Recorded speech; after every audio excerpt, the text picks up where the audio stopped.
Here's the Billy Collins poem I came upon this morning in my Rita Billy Collins Poem Every Morning habit. It's called What I Learned Today. I had never heard of John Bernard Flanagan, American sculptor, until I found him on page 961 of the single volume encyclopedia I am reading at the rate of one page a day. He was so poor, according to the entry, he could not afford the good quarried marble and instead had to carve animals out of the field stones he gathered until he committed suicide in 1942. The year I can't help thinking I turned one. Of course, I know what flannel is, but that French flannel is napped on only one side is new to me, and a reminder that no matter what the size of the aquarium of one's learning, another colored pebble can always be dropped in.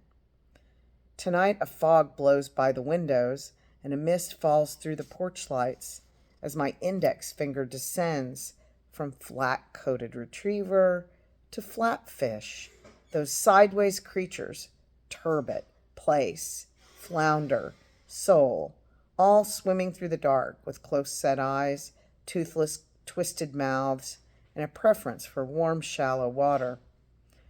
But this is nothing new to me. No dots are connected in the vast grid of my autodidacticism.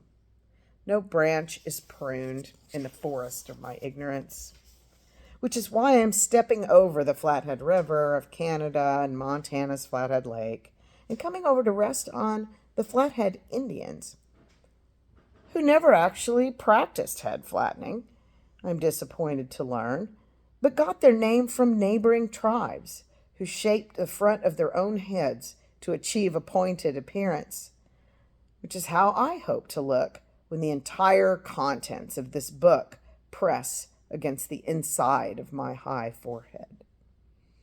What a relief to emerge from all this flat-headedness and land on Flaubert, son of a surgeon, the victim of a nervous disorder, and pursuer of le mot juste.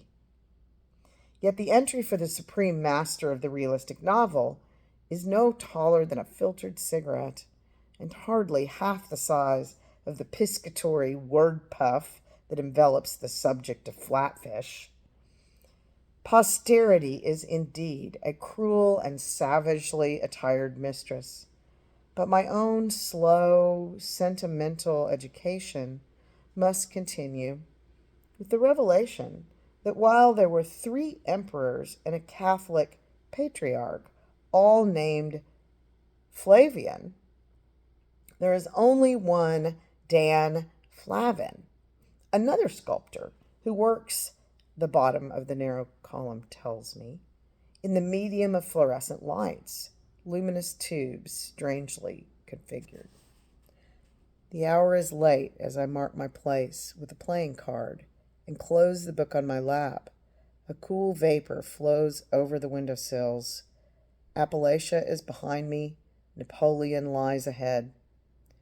And I will save for tomorrow the subject of flax, the chief source of fiber and seed oil from prehistoric times to the development of cotton.